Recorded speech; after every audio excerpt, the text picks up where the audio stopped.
আসসালামু আলাইকুম রহমতুল্লাহি ওবারাকাতুহু। সম্মানিত ইমানদার দিনদার মুত্তাকি পরেজগার ভাইরা, আবার আজকে আপনাদের সামনে এসে গেছি একটি গুরুত্বপূর্ণ বিষয় নিয়ে, যেটা হলো গোসলখানাতে প্রস্রাব করা যাবে কি যাবে না। গোসলখানায় প্রস্রাব করলে এটা জায়েজ হবে নাকি এটা না জায়েজ হবে? গোসলখানায় পেশাব করলে এই পেশাব করাটা কি আমার গুনাহের কারণ হবে? আমরা কি করব? এই ভিডিওর মধ্যে আবারও আপনাকে আমি সংক্ষিপ্ত আকারে মোটামুটি ৫ থেকে ৬-৭টি আবার এমন স্থান বলবো যেখানে প্রস্রাব করা যাবে না। এই গোসলখানার ব্যাপারটা আমরা সর্বশেষে বলবো।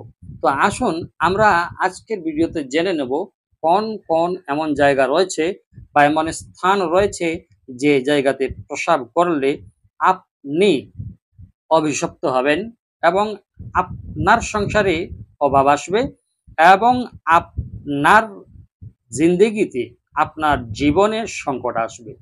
তো চলুন ভিডিওটা শুরু করি দেরি না করে। আমরা সর্বপ্রথমে হাদিসের দিকে যাব। হাদিসে আবু দাউদ শরীফের হাদিস ৭ নম্বর হাদিস রয়েছে। রাসূলুল্লাহ সাল্লাল্লাহু আলাইহি ওয়াসাল্লাম যেখানে বলেছেন যে তোমাদের জন্য আমি পিতার মতো, আর আমি তোমাদের সবকিছু শিক্ষা দিয়ে থাকি। তোমরা প্রকৃতি ডাকে যখন সাড়া দিবে, অর্থাৎ সব পায়খানা যখন তোমাদের লাগবে, তখন তোমরা কিবলাকে সামনে বা পিছনে আর রাখবে না। আর তোমরা ডান হাত দিয়ে প্রস্রাব পায়খানার কাজ করবে না। তিনি ৩টি ঢিলা নেবারও কথা বলেছেন, ৩টি ঢিলা ব্যবহার করারও নির্দেশ দিতেন এবং তিনি বলেছেন যে তোমরা গোবর এবং হাড্ডি দিয়ে প্রস্রাব করো না। রাসূলুল্লাহ সাল্লাল্লাহু আলাইহি ওয়াসাল্লাম যখনই প্রস্রাব করতেন তখন নরম জায়গাতে করতেন এবং নিচু জায়গাতে করতেন। তাই আমাদেরও নির্দেশ দিয়েছেন যে তোমরা যখন প্রস্রাব পায়খানা করবে নরম জায়গায় করবে এবং নিচু জায়গায় করবে, উঁচু স্থানে প্রস্রাব পায়খানা তোমরা করো না। আমরা বলবো যে প্রথম নম্বরে গর্তের মধ্যে পেশাব। আমরা অনেকে গর্তের মধ্যে পেশাব করে থাকি, আর আমরা হয়তো মনে করি যে এই গর্তের মধ্যে প্রস্রাব করলে কোনো রকমের অসুবিধা হবে না বা ক্ষতি হবে না। কিন্তু দেখুন এখানে কি বলা হয় যে গর্তের মধ্যে প্রস্রাব।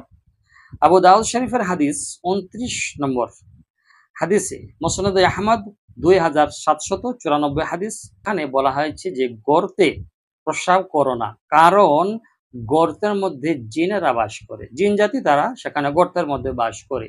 ২ নম্বর হলো বদ্ধ পানিতে, বদ্ধ পানি, যে পানি জমা হয়ে আছে সে পানিকে বদ্ধ পানি বলা হয়। তো এই বদ্ধ পানি হাদিসের মধ্যে আসছে ২৮১ নম্বর হাদিসে, আর ইবনে মাজাহ শরীফের আপনার ৩৪৩ এবং ৩৪৪। এখানে আসছে যে জমা পানিতে, যে পানি জমা হয়ে থাকে সেই পানিতে আপনার জেগে প্রস্রাব করতে মানা করা হয়েছে, সেখানে গোসল করতেও মানা করা হয়েছে। মুসলিম শরীফের হাদিস ৫৪৬ নম্বর হাদিস। ৩ নম্বর আমরা বলবো প্রবল বাতাসের দিকে প্রস্রাব করা। প্রবল বাতাস, ঝড় বাতাস চলছে, আর সেদিকে বাতাসের দিকে আপনি কি করছেন, প্রস্রাব করছেন। এখানে প্রস্রাব করতে মানা করা হয়েছে, কেননা বলা হয়েছে যে প্রবল বাতাসের দিকে ঘুরে যখন প্রস্রাব করবে তখন বাতাসের কারণে প্রস্রাবের ছিটা তোমার গায়ে এবং শরীরে লাগতে পারে, সেজন্য তোমরা প্রবল বাতাসের মুখী হয়ে তোমরা প্রস্রাব করো না। আর আমরা ৪ নম্বরে বলবো মানুষের বিশ্রামের জায়গা, মানুষ আরাম করছে সেই রকম জায়গাতে প্রস্রাব করতে মানা করা হয়েছে। ফাতহুল আজিজ সরহে মুহাজ্জাব কিতাবের মধ্যে ১ নম্বর খণ্ড ৪৬১ নম্বর হাদিসে আসছে, পুকুর, ঝর্ণা, হাউজ এইসব জায়গাতে যেখানে মানুষ আরাম করে সেখানে প্রস্রাব করলে মানুষের কষ্ট হয়, তাই তোমরা সেখানে প্রস্রাব করো না। আর ৬ নম্বর যে ব্যাপারটা রয়েছে সেটা হলো গোসলখানা। আবু দাউদ শরীফের হাদিসে আসছে যে ২৭ নম্বর হাদিসে, তিরমিজি শরীফের ২১ নম্বর হাদিস এবং ইবনে মাজাহ শরীফের ৩০৪ নম্বর হাদিসে এখানে এসেছে গোসলখানায় প্রস্রাব করো না। কেননা তা থেকে যাবতীয় সন্দেহের যে অবকাশ রয়েছে সেটা ঘটে। এমতো অবস্থায় যে আপনার আর কোনো জায়গা নেই এবং আপনি অন্য উপায় সেখানেই আপনার প্রস্রাব হয়ে গেছে, বা এমন কোনো আড়াল নেই যেখানে প্রস্রাব করলে আপনার কেউ দেখতে পাবে না, তো সে অবস্থায় যদি প্রস্রাব করেই ফেলেন গোসলখানাতে তাহলে কোনো অসুবিধা নেই, গোনাও হবে না। তবে রাসূলুল্লাহ সাল্লাল্লাহু আলাইহি ওয়াসাল্লাম হাদিসের পাকের মধ্যে মানা করেছেন, আমাদেরকে এটা খেয়াল রাখতে হবে। আবারও বিশেষ এমন ৩ জায়গা রয়েছে যেখানে পেশাব করতে মানা করা হয়েছে।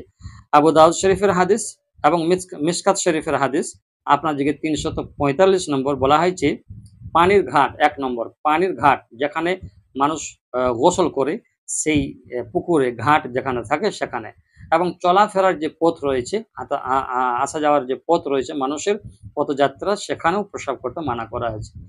৩ নম্বরে ছায়াযুক্ত যে স্থানগুলো রয়েছে, জায়গাগুলো রয়েছে, সেখানেও প্রস্রাব করতে মানা করা হয়েছে। আল্লাহ তাবারক ওয়া তাআলা আমাদেরকে এর প্রতি আমলের তৌফিক নসিব করুন। আশা করব বুঝতে পেরেছেন। ভালো থাকবেন, সুস্থ থাকবেন।